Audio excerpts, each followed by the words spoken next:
You have access to Simon & Schuster audio presentation of Star Trek, Envoy, a Captain Sulu adventure by L.A. Graff, with additional dialogue by George Truitt. You will hear George Takei as Captain Sulu, with Howard McGillen, Jennifer Lewis, Eseen, and Nan Martin as Admiral Subar. Representing the Krikiki and Denkai nations are Meredith Monk, Dina Emerson, Janice Brenner, and Theo Bleckman. Begin transmission. Please adjust your translators to the language of your choice.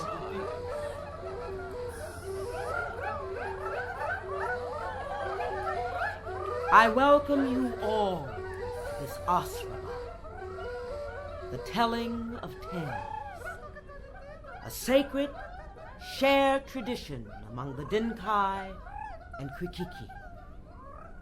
Today we are honored to have guests from the United Federation of Planets at this ceremony of peace. In deference to the Federation, I will proceed in the tongue of our honored guests. Again, please, adjust your translators.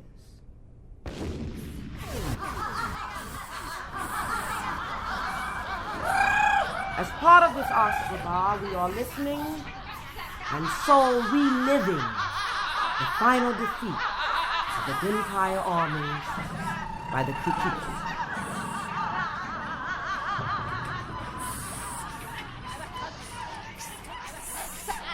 Perhaps it may seem unusual that Megley, Queen of the Denkai, would choose to have you act as a witness to the defeat and subsequent misery of her people, as her contribution to this ceremony of peace. But that is the purpose of this Asrama. It must create an undisputed record of the events that led to this historic peace accord.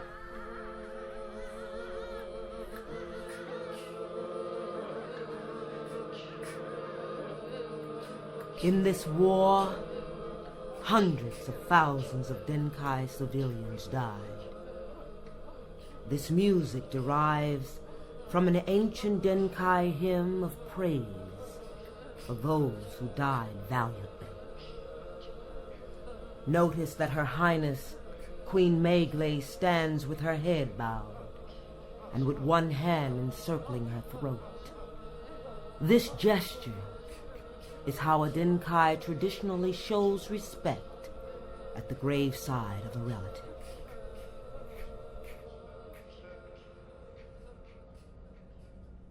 I now present Her Highness Queen Megley, ruler of all Denkai.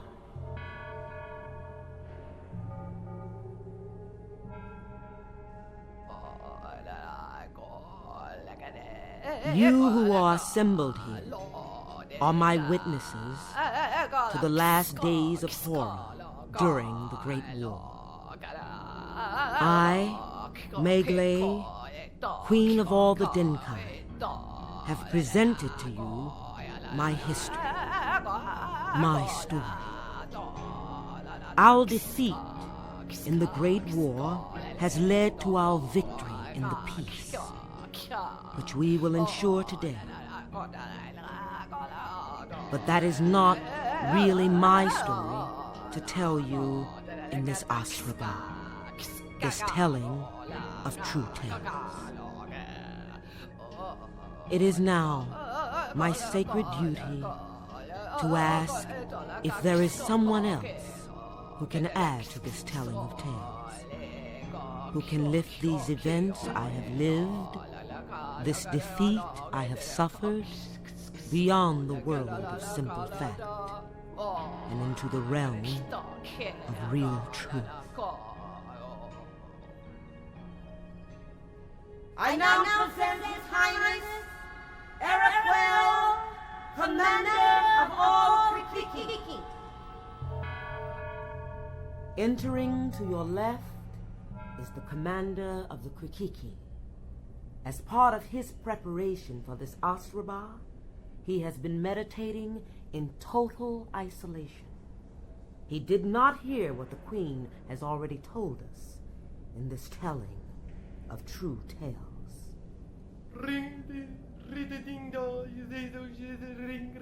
Greetings, gentle beings. I, Iroquel, commander of the Krikiki, have nothing to say about war. That story is told all too often in our memories when we think of comrades lost in battle. I do know that some Denkai, perhaps among you here, question my sincerity about offering this peace. They say that this truce, this treaty, is a sham. They say that I am using it to hide my real purpose, a fatal strike at the Denkai. My worthy adversaries, do not judge me hastily. I will share with you one moment in my history and let you decide if my commitment to this peace is real.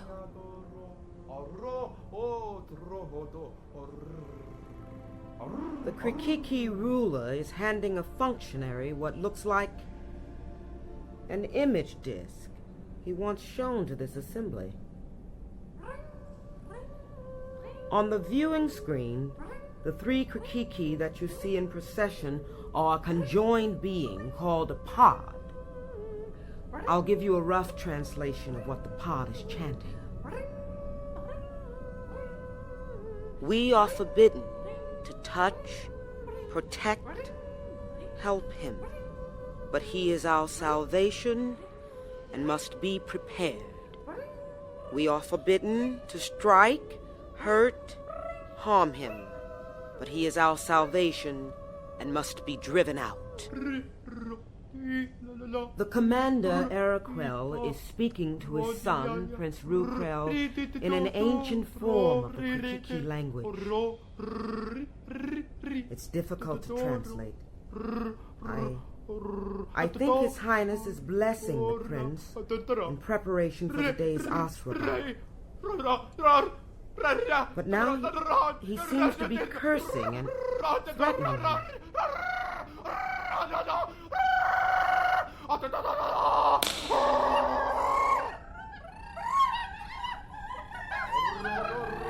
His Highness is now saying, "You witness the depth of my commitment to this peace. I struck my son, broke his body, made him a cripple, a hostage, a slave. Queen Megley and all the Denkai, hear me. I give him to you to ensure the peace, and in doing so, I give you my history. It is now my sacred duty to ask, is there someone else who can add to this telling of true tales? Who can lift these events I have lived, this defeat I have suffered, beyond the world of simple fact and into the realm of real truth?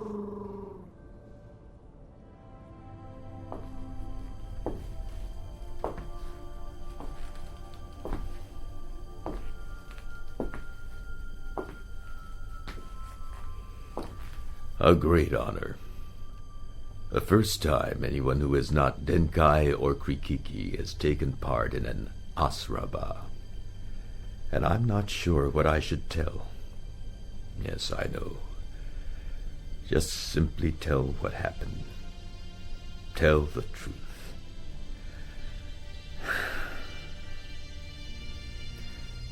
Do I recount just the events, or do I also reveal my feelings about them? I have here my captain's logs, Starfleet transmissions, but to play them might expose some facts I'd rather keep secret, that Starfleet might wish to keep secret. I've been put here, away from the ceremony, to meditate, to sharpen the meaning of my story. But I'm still not sure I know the point of it, or where to begin. The honor guard, coming to escort me. This is an honor I could do without. I now present from the United Federation of Planets, the Envoy, Starfleet Captain Hikaru Sulu.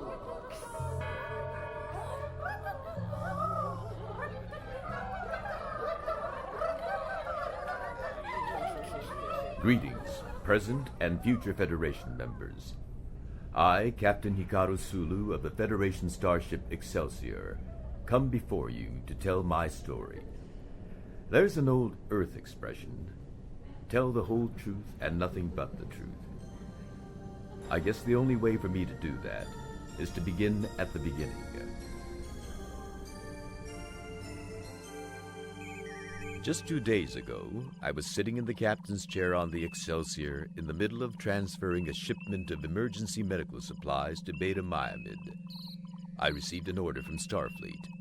Top priority mission, it said. Board a shuttlecraft and set a course for Starbase 3. You'll receive detailed orders en route to your destination. I was intrigued.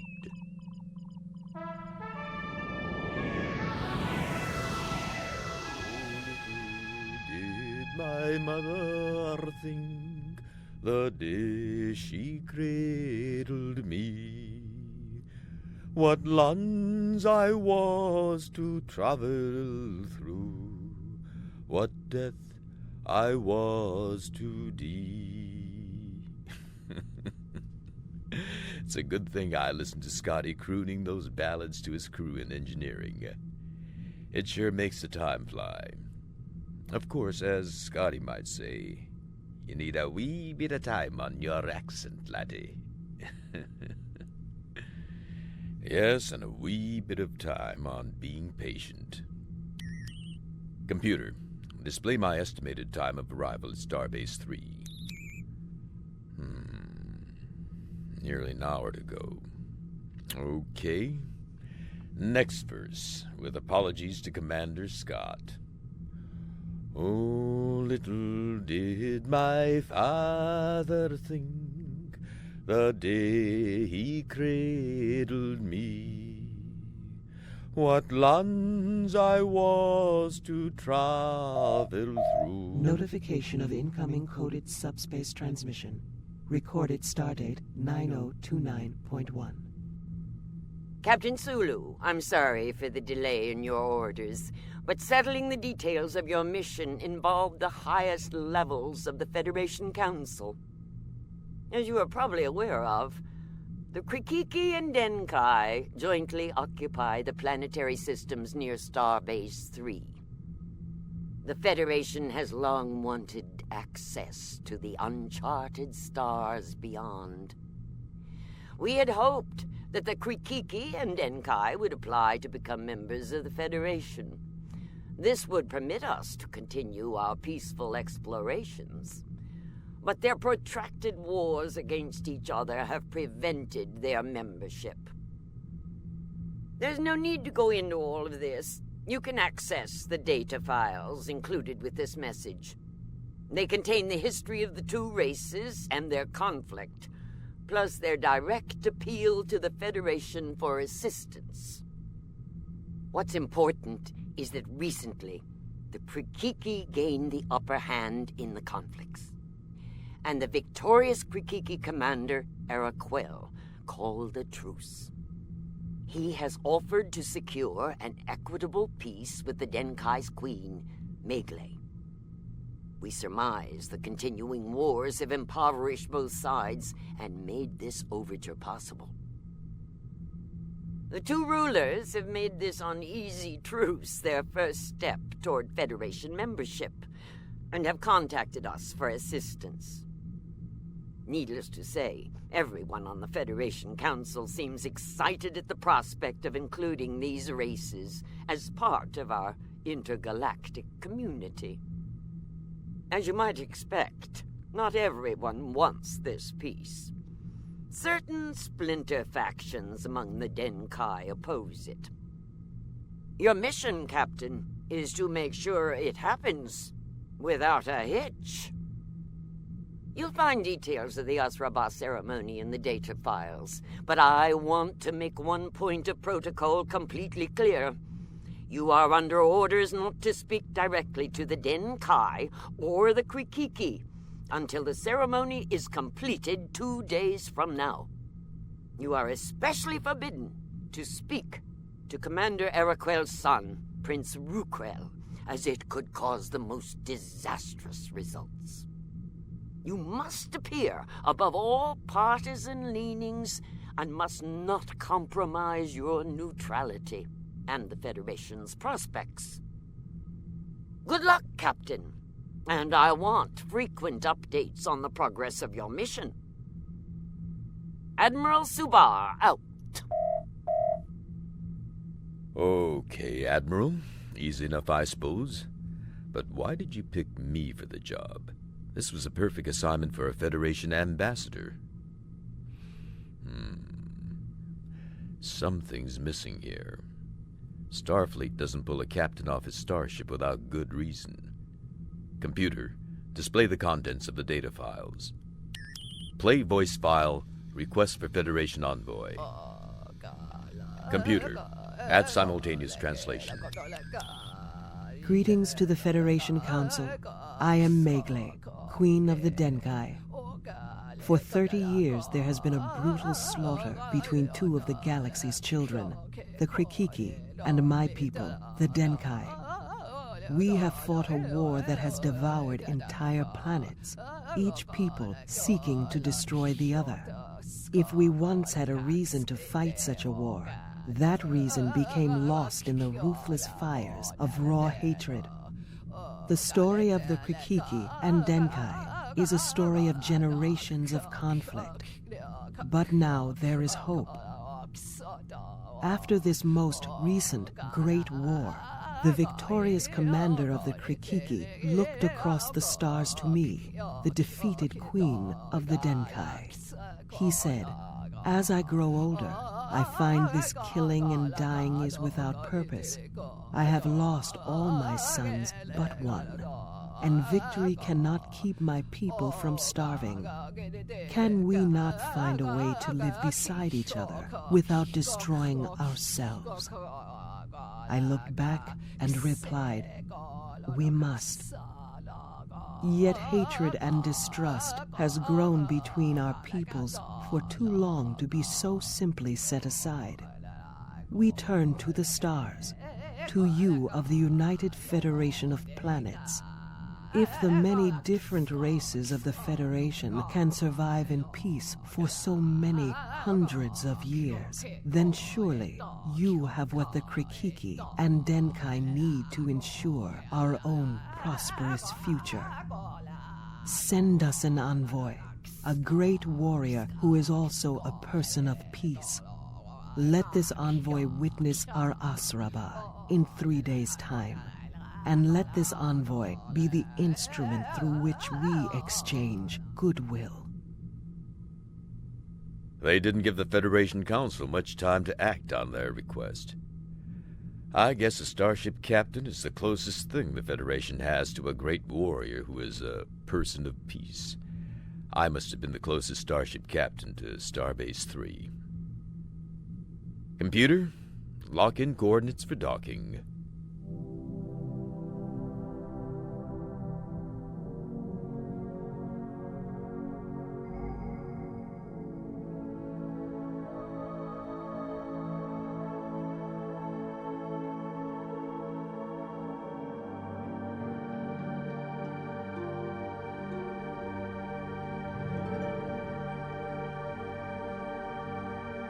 Docking Ring Alpha is being cleared for security reasons.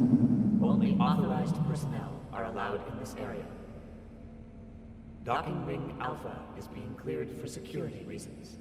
Only authorized personnel are allowed in this area. Captain's log, stardate 9029.2, recording on tricorder. I am taking advantage of the delayed arrival of the Krikiki transport to record this from Docking Ring Alpha on Starbase 3, where I have come to officially represent the Federation when Rukrel, the Krikiki prince, arrives.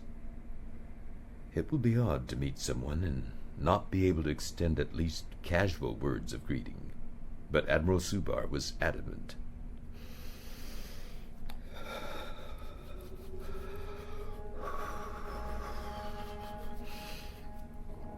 My body temperature has dropped as I stand waiting for Rukrel and his retinue in the middle of a docking facility, almost big enough to swallow the Excelsior whole. I would rather be back on the bridge of my ship, overseeing the transfer of those emergency medical supplies. What I'm here to do is not very pleasant. I accessed the computer archives for the protocol in regards to the Asraba. It's an ancient ceremony that ensures the truth be heard and documented for future generations. It seems that after the rulers of the Denkai and Krikiki tell their versions of what happened during the Great War, there is to be an exchange, and I am to be the agent of it. As part of the ceasefire agreement, I will hand over Prince Rukrel to the Denkai. Araquel is giving his son to Queen Megley to allay the suspicions of the Denkai.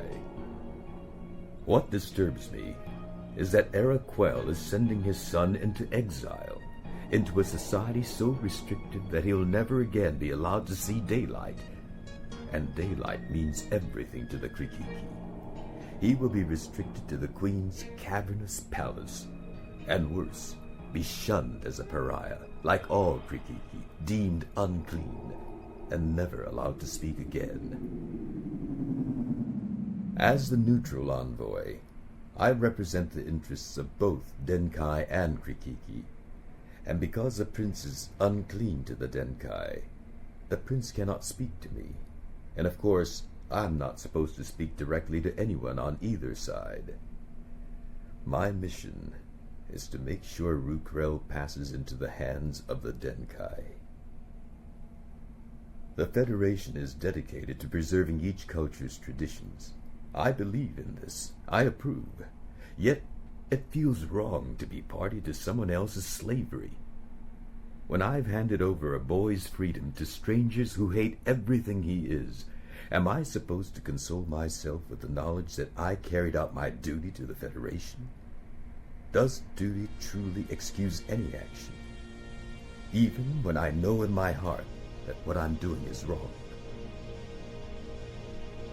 Is committing these thoughts to record my informal way of registering an official objection with the Federation? Yes, I guess it is.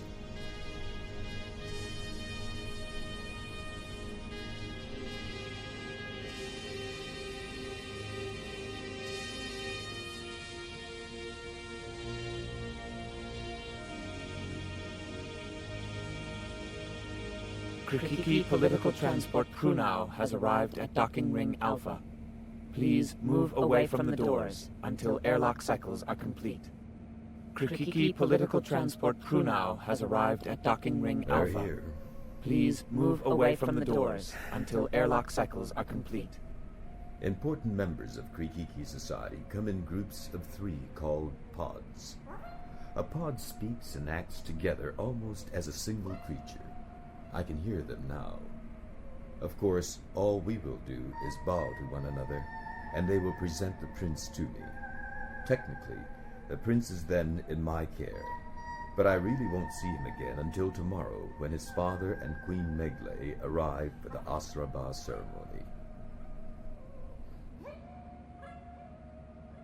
Krikiki voices are so unusual, and their bodies, light-limbed and slender, their faces, sharp and angular with a covering of fine, down-like hair that's iridescent in the docking bay lights. Despite their humanoid looks, I can see that eons ago their ancestors probably flew like Terran birds through the skies. All this only makes what I'm here to do that much harder. But duty calls. The Krikiki are here, and I know what's required of me. Sulu out.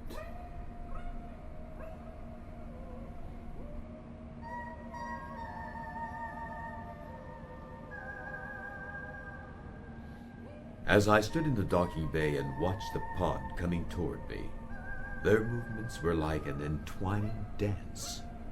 A protocol officer on Starbase 3 welcomed them and introduced me.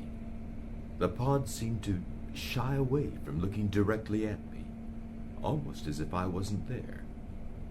Because I partly represent the interests of you, the Denkai, I began to wonder if I was unclean to you, the Krikiki. I did know one thing. Before I had to meet any more on either side, I planned to insert a small translator device in my ear with a link to the computer's language banks. That way, whichever language I heard would be transmitted to the computer and translated back so that I could understand what was being said. Then I could at least bow or nod my understanding at the right moment. Suddenly, in the hands of the pod, a small gold package appeared.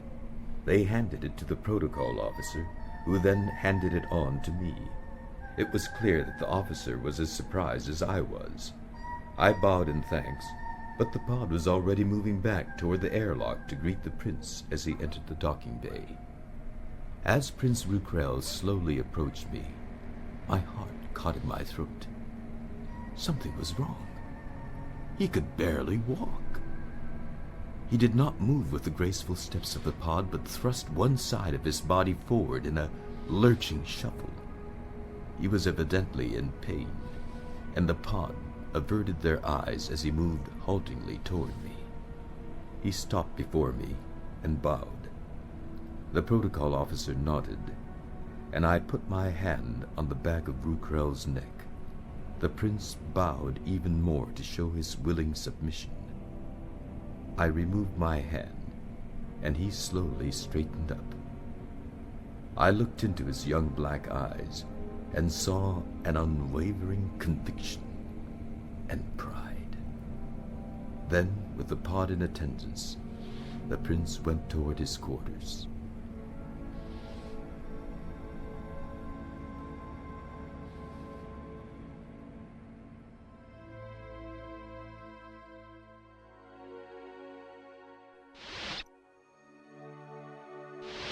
Computer, access information about the Asraba and display index. Cross-reference ceremony preparation with hostage profile and display text. The son to be given away is prepared before the ceremony, either one or both legs broken, so the hostage can't run away.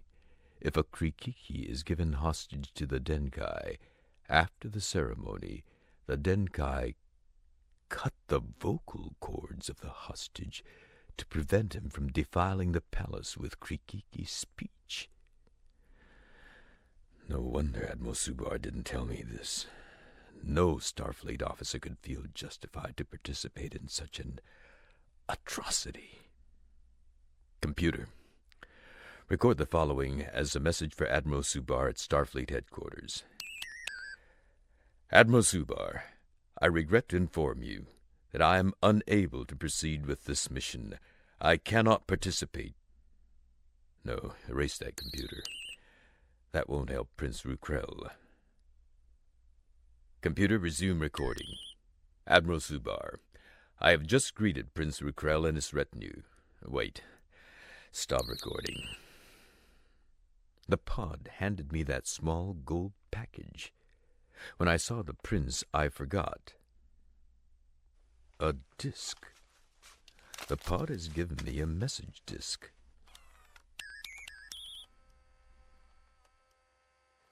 This pod has chosen My voice. My sound. my speech to humbly greet the Federation warrior. Peacemaker. envoy. This pod has Journeyed. Traveled. been sent to meet you. Your sacrifice is much Appreciated. Revered. celebrated among the Krikiki. Brave. Selfless. Savior. You take into your heart the Duty. Burden. honor of handing our prince over to holy imprisonment. Among the Krikiki, this is a deeply Mournful. Respectful. tragic tradition. If this pod were To forced to deliver. Exile. abandon Prince Rukrel, then this pod could not allow To itself continue. Exist. remember Shameful. Cowardice. weakness. But we would rather cease to exist than Seal. Give away. exchange our prince's freedom for peace. You, Brave. Selfless. Savior, must carry out the sacrifice of this prince who so Willingly. properly volunteered. This doesn't make sense. Rukrel volunteered because the Krikiki felt his sacrifice was proper. And the Krikiki have brought me here because it's too painful for them to carry out the last act of handing him over to the Denkai. They'd rather kill themselves than be the final agent of their prince's destruction. Has language lost its meaning in the translation? Proper isn't a word I would use when describing actions I'd rather kill myself before performing. Computer, play back what I was recording to send to Starfleet. Admiral Subar, I have just greeted Prince Rukrel and his retinue. Computer, resume recording. What I have just seen, Admiral, has made my resolve to remain detached evaporate like a mist. Prince Rukrel hobbled off his transport, his legs twisted and mangled. And when I hand him over, the Denkai will proceed to mutilate him further, making him a mute before they take him to the Queen's palace. I should try harder to remain objective about what I have to do, but I can't. I don't care if judging an alien culture by my human values is ethnocentric. What I'm witnessing here is wrong. My gut feelings tell me this, and I can't stay human if I ignore them. I wish to be relieved of this mission. Please reply immediately. Sulu out. Computer, prepare to send transmission. Wait. Computer, hold transmission until further notice. First, I must see Rukrel.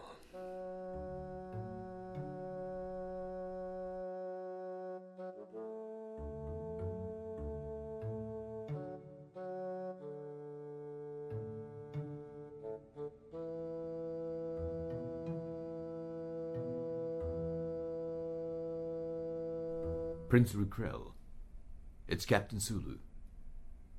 Computer, this is Captain Hikaru Sulu. Override door locks. When I stepped through the door, it was a beautiful glade in a forest, a hologram.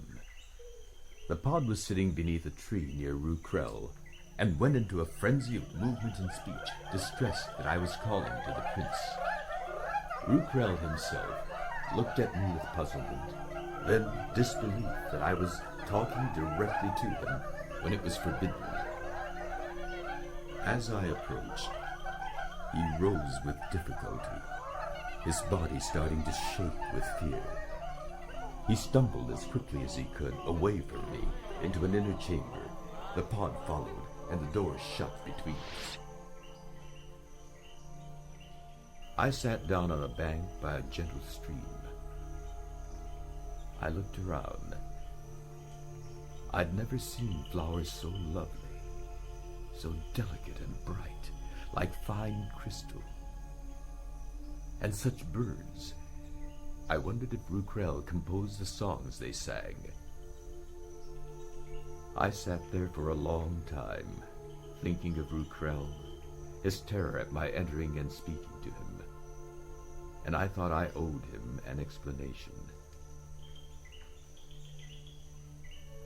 Computer, record the following message to Prince Rukrel for playback when he re-enters this room. My brave prince, I thought you must be very sorry to be leaving your world for a life so dark, so sterile, and without the music of your people's voices. Perhaps I really feel sorry for myself, given what I must do. I don't want to hand you over to the Denkai. Seeing the beauty of your people, it's hard to remember that the Krikiki are also among the galaxy's most fearsome warriors when forced into a fight. I can see that you have their bravery. So you no longer need to fear my interference. After your father and the Queen Megley arrive, I will go to the Asraba and act my role as the envoy. I will hand you over to the Queen. Though part of me wishes there is some way I can escape this, I have no good reason to keep you from your destiny. Your steadfast envoy, Captain Hikaru Sulu.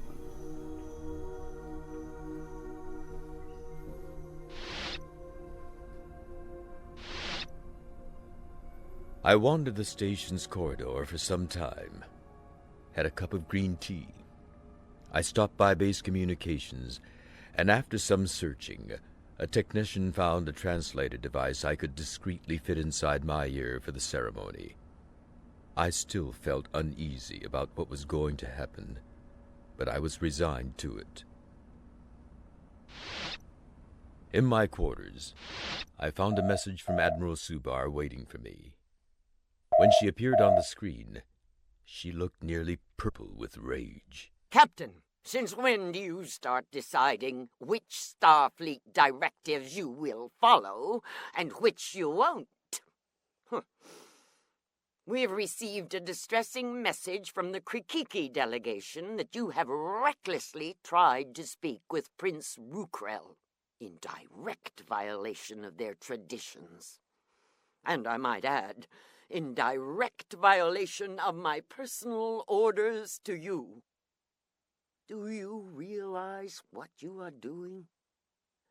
You are putting the whole peace process at risk. Do you really think that the voluntary sacrifice of one individual is not worth the many lives of those who might die in a continuing war? If so, then think again. If you can't fulfill this assignment, I question your commitment to any future Starfleet mission. Am I being clear enough, Captain? Subar, out. Admiral Subar's message had its intended effect on me, sobering. Even in her anger, she reminded me of my real mission, to help bring peace to these warring races. Later, whether or not the Denkai and Krikiki became members of the Federation would be solely up to them. But the peace was partly up to me, and I had a role to play now to ensure its success. Then, the unexpected happened. What in blazes is going on? Red alert. Starbase 3 is under attack. All security personnel on full alert. Attacking vessel identified as belonging to Keftat Denkai. Red alert. Starbase 3 is under attack. All security personnel on full alert. Attacking vessel identified as belonging to Keftat Denkai. Damn! I can't see a thing without the lights. No breach alarms, so at least the atmosphere is safe. Oh! Emergency lights have to be here somewhere. Who in the galaxy are the Keftat Denkai? Well, I fumbled around in the dark. For some reason, the computer decided I had asked it a question and patiently obliged my curiosity, oblivious to the chaos all around me. The Keftat are one of many Denkai religious factions. The Keftat worship the Denkai god of war, Shrash. The Keftat are sworn enemies of all Krikiki and believe in the eternal war. A war that never ends until all Krikiki have been exterminated from Denkai worlds. It doesn't sound like the Keftat would be any too happy about a peace treaty. I've got to get out of here and find Ukrell. Damn! The door to the corridor isn't opening.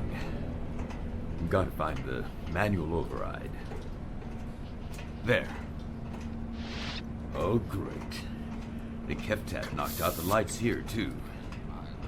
Now they've taken over the intercom system, and I don't understand a word they're saying. Wait a second. That translator device is here somewhere.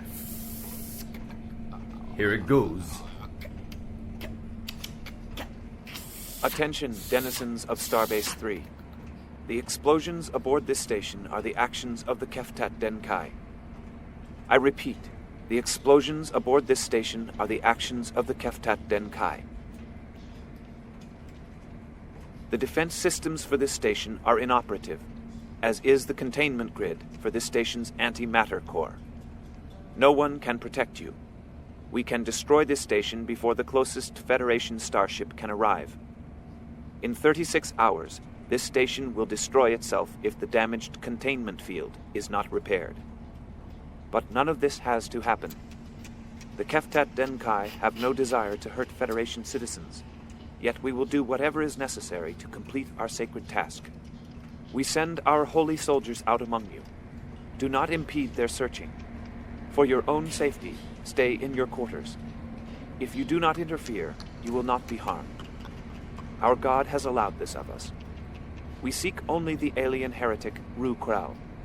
Once he has been located and spiritually cleansed from our midst, our God has allowed us to leave this station in peace. Pray to Shrash in thanks for our swift justice. Spiritually cleansed? If they mean what I think they do, they're planning on killing Rukrell and the peace treaty with one phaser blast.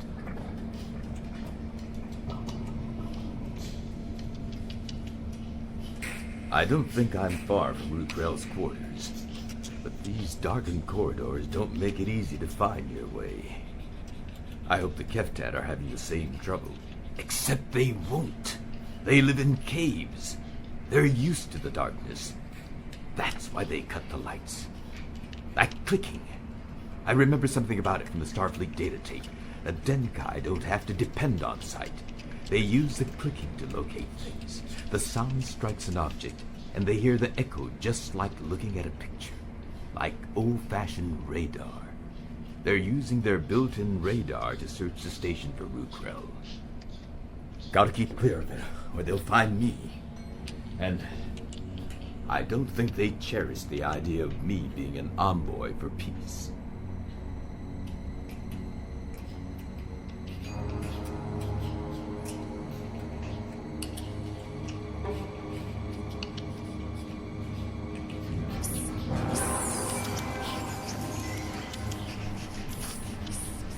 When I reached Rukrell's quarters, I could hear the commotion inside. It sounded like the Keftat soldiers were turning the place inside out and threatening, interrogating the Krikiki pod. Where is he? Tell us where the prince is hiding.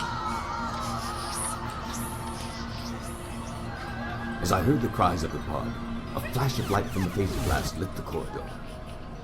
I got my first glimpse of a Keftat soldier. The bulging eyes under the helmet's visor, the leathery skin, the hands like talons, reminding me of the Denkai's cave-dwelling origins.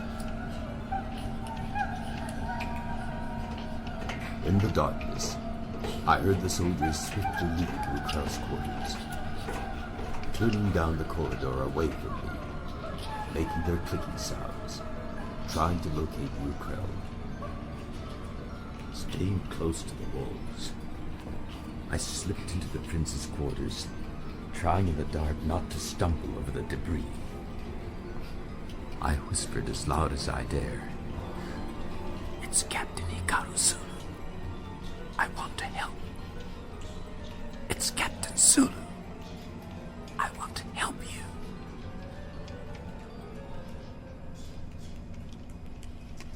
There was no answer, but I could hear labored breathing. I found the pod, and all 3 Krikiki were still alive. I didn't smell the char of face burns. It seemed they were just stunned. The Keftat had a single holy purpose, to catch Rukrel and prevent its exchange so the war could continue. Suddenly, I heard a faint rattling sound from one corner of the room. It came from a small service grate, and it occurred to me that the grate was a perfect foil to the Keftat soldiers' clicking. They would not be able to image anything behind the grate. I felt sure I would find Rukrel somewhere in the service shaft. I crawled in. It stopped and listened. Not far away, I could hear Rukrel pulling himself along the shaft. I don't know if he had heard me call out in his quarters, but I had to assume he might be trying to escape from me, as well as the Keftat soldiers. Contact with either of us could threaten the completion of the ceremony.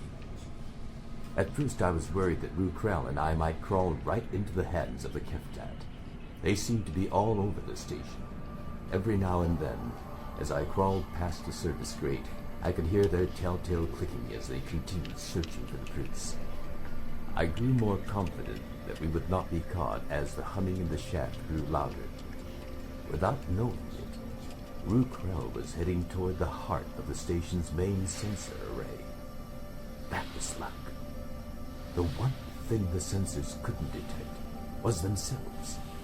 As long as we stayed there, the Keftat couldn't use the sensors to find us. When I climbed out of the service shaft, lights from the sensor controls were dimly illuminating the area.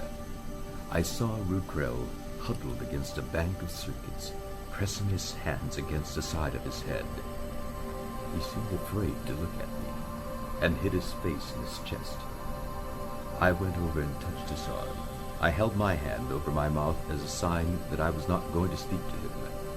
He nodded, but his entire body kept quaking in fear. I knew that at some point the Keftat were going to think to look for us there. We had to be gone before then. There must have been over 100 service shafts leading out of the area. I knew if I could figure out which ones led to the docking bays, we could escape the starbase in a shuttlecraft. On the other side of the wall, I saw a small maintenance monitor. I went over to it, punched in a few codes, and brought up the station schematic. Soon I saw a diagram of all the service shafts leading from the main sensor array. The routes were color-coded. I found the blue one that led to the docking bays and traced it with my finger. I felt Rukrel's hand on my shoulder. I turned and saw the determination in his eyes. I nodded, as if to say, "Don't worry, we'll get out of here." Then I went over to one of the main sensor consoles and removed some chip modules. At least the Keftat would not be able to use the station's sensors on us once we left the area. Rukrel seemed to sigh with relief. I then went to the service shaft that led to the docking bays. I pulled off the grate, crawled in, and signaled to Rukrel to follow me. We passed through a series of diverging shafts, and for some reason, perhaps because I sensed it was too quiet, I looked back. "Rukrel! Rukrel!" Without thinking about my promise, I called to him, but he couldn't hear me. He was gone, disappeared into one of the other shafts. He had been right behind me. It seemed impossible he could have gotten lost. As I backtracked, looking for him, I passed one of the shafts that opened on a corridor. I heard the hiss and growl of the Keftat over the intercom. I put my ear to the grate to hear a translation of what they were saying. Treachery spreads like disease through the bowels of this station. We find here a room that smells of Krikiki and human. Be certain, Rukrel. Even your Federation human envoy cannot shield you from your fate. The tunnels in this place are finite. By careful time and searching, we will find you, and you will be cleansed. At that moment, I felt my task was hopeless. In my mind's eye, I could still see Rukrel huddling in fear. And suddenly, I realized I had not seen what was really happening. Rukrel had never been afraid of his fate, and certainly he was not afraid of the Keftat Denkai. What I had thought was his fear was really pain. His hands were pressed against his ears. The noise from the sensor array equipment was paralyzing him. He had escaped to the one place that he knew the Keftat would not follow, a place where the noise would be even more painful and unbearable to them than the noise was to him. It occurred to me that the Denkai must have hearing 100 times more sensitive than the Krikiki in order for their clicking to work like radar. If I was right, I knew I might be able to save Rukrel, even if it was only to see him sacrificed to slavery. At least, it would be a choice that he had made for himself.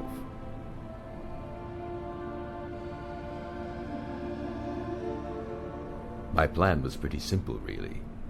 I banked on the possibility that a loud, high-frequency sound was exactly the kind that would cause the Keftat excruciating pain, and that by adding in a long wavelength of low-pitched sound, I could produce an atmospheric concussion.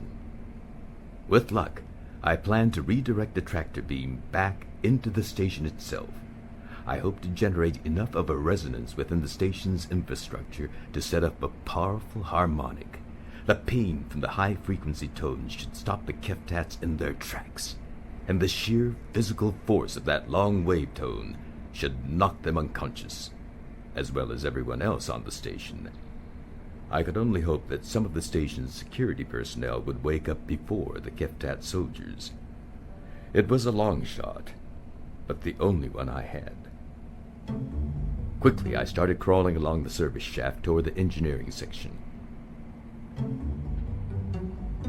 The corridor seemed empty, but it was so dark. I had to take the chance.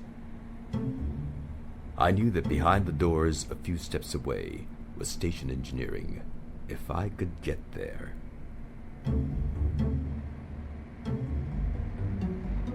For a second, I froze. The corridor lights had turned back on and washed away the darkness, but no one was there.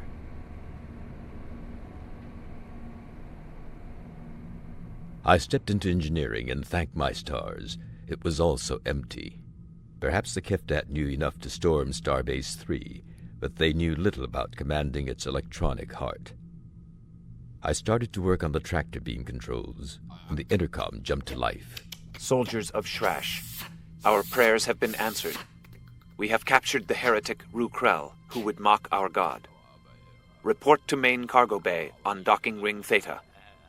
There we will conduct our ceremony that spiritually cleanses him from the sight of Shrash. A chill went through me.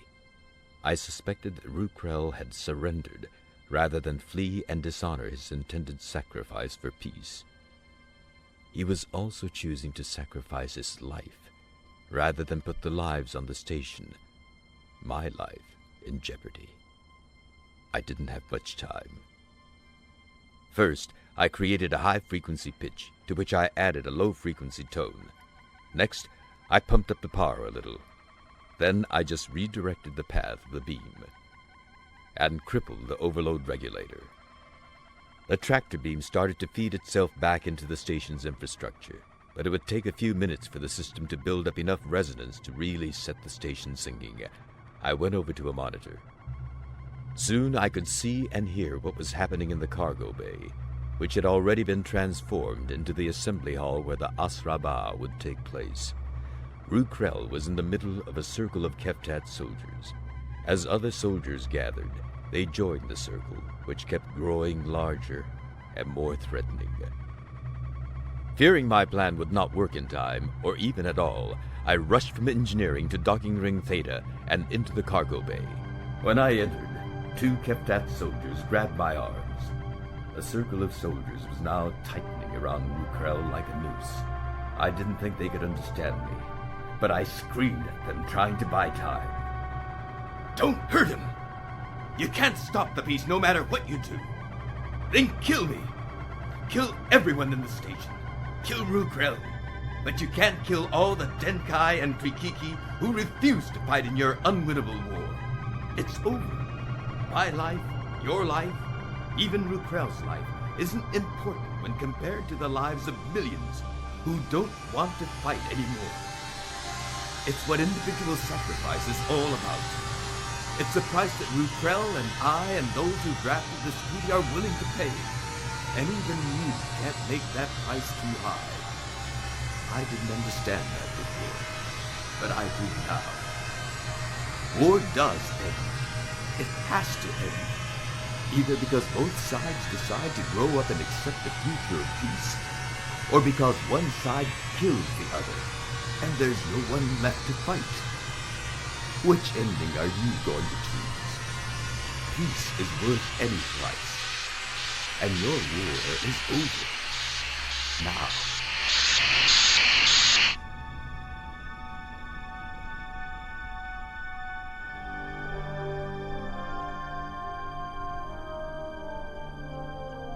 Early this morning, I woke up in sickbay groggy. I learned that the Krikiki and Denkai delegations who were on their way to Starbase 3 heard the station's distress calls. They both arrived to find everyone on the station rendered unconscious. I didn't need to worry about who woke up first. Reasonable minds prevailed. I realized I had to get up and get ready for this ceremony. I went to my quarters to get dressed, and found an urgent communication waiting for me. It was from Admiral Subar at Starfleet. Captain Sulu, I received your untimely request to be relieved of your mission. Since you never sent the transmission yourself, you might be wondering how I received it. When Starbase 3 came under attack, the communications officer sent out the standard distress calls, and, inadvertently sent out every transmission that was on hold for delivery, including yours to me. I was not pleased to receive it. Frankly, I don't like any captain telling me he is not going to obey a Starfleet order. That's tantamount to mutiny. But, in your favor is the fact that despite your feelings, you have seen fit to honor your commitment to Prince Rukrel and to Starfleet. Simply put, Captain, a job well done. Oh, and by the way, about that transmission of yours. An unfortunate accident happened. After I heard it, someone pressed the wrong key on my computer and deleted it. Subar out.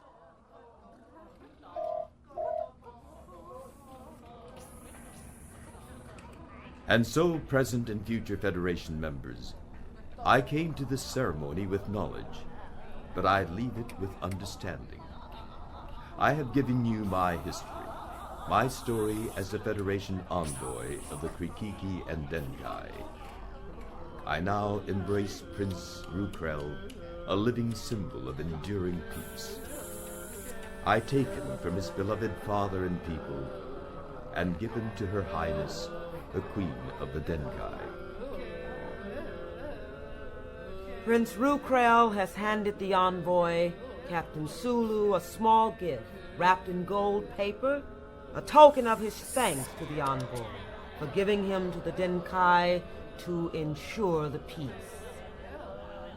The Denkai's queen and the Krikiki ruler are bowing to the envoy, now to each other, and are saying in unison, "This concludes the weaving of the Asraba. All hail the dawn of a brave new era." The two rulers are starting to leave the assembly. As is tradition, Prince Rukrel is being put into shackles. The prince now leaves and follows the Denkai queen, while the assembled crowd cries, "Long live the peace! Long live the peace!"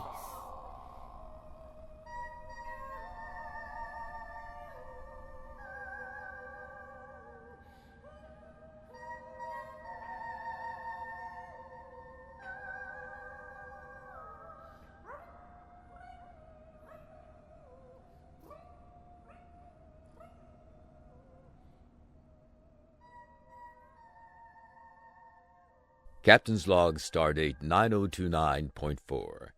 In 2 hours, the Excelsior will arrive at Starbase 3, and I will go home. That is a luxury not everyone has, especially Prince Rukrel. But there has been some good news. The high priests of the Denkai have decreed that Rukrel does not have to lose his voice surgically. His devotion to becoming the servant of peace demonstrated that he could be trusted to be silent and not defile the sacred palace with unclean speech. My hope is that one day the Denkai and Krikiki will recognize what they have in common, and that Rukrel will be freed. I keep remembering the end of the Asraba, and how unexpectedly and wonderfully the voices of the former enemies blended in harmony. My mission here is done, except for one last thing. At the end of the ceremony, Rukrel gave me a gift, a message disc. The instructions say to go to his quarters, announce who I am, and play it.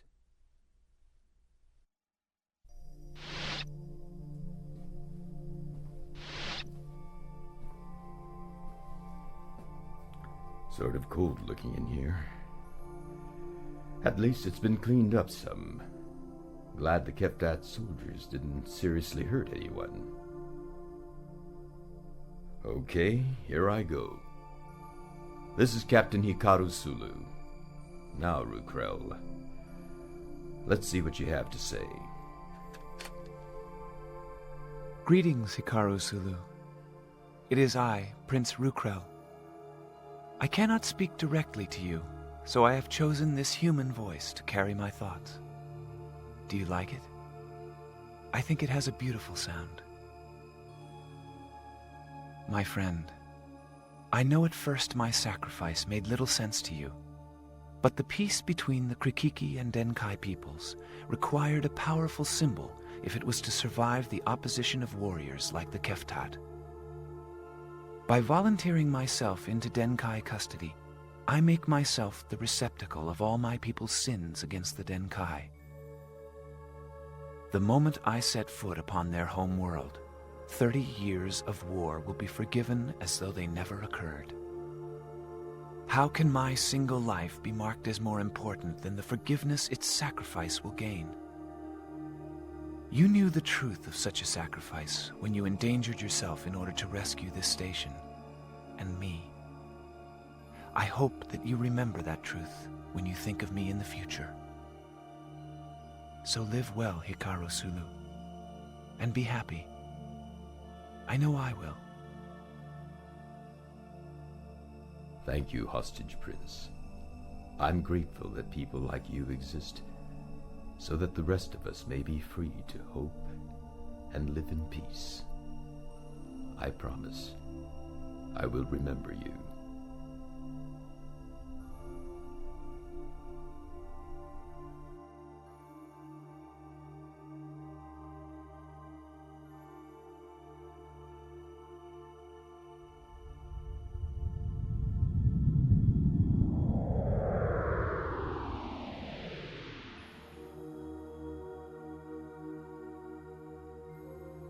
You have completed Star Trek Envoy, a Captain Sulu adventure by L.A. Graff, with additional dialogue by George Truitt, starring George Takei as Captain Sulu, with Howard McGillen as the Starbase computer translator and Rukrel, Jennifer Lewis as the interpreter, Eseen as the shuttlecraft computer voice, Nan Martin as Admiral Subar, and Meredith Monk, Dina Emerson and Janice Brenner as the Krikiki Pod.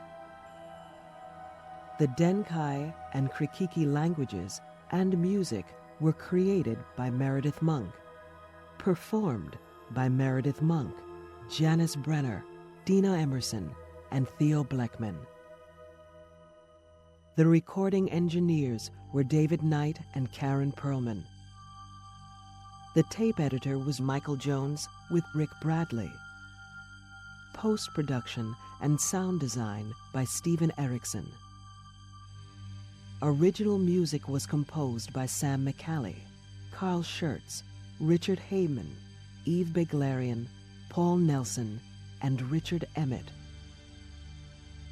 Theme music from the Star Trek television series was composed by Alexander Courage and Gene Roddenberry, and used courtesy of Bruin Music. The associate producer was Florence Barreau Adams. Star Trek Envoy, a Captain Sulu adventure, was produced and directed by Karen Frillman. Also available from Simon & Schuster Audio, Star Trek Cacophony, a Captain Sulu adventure, written by J.J. Malloy. End transmission.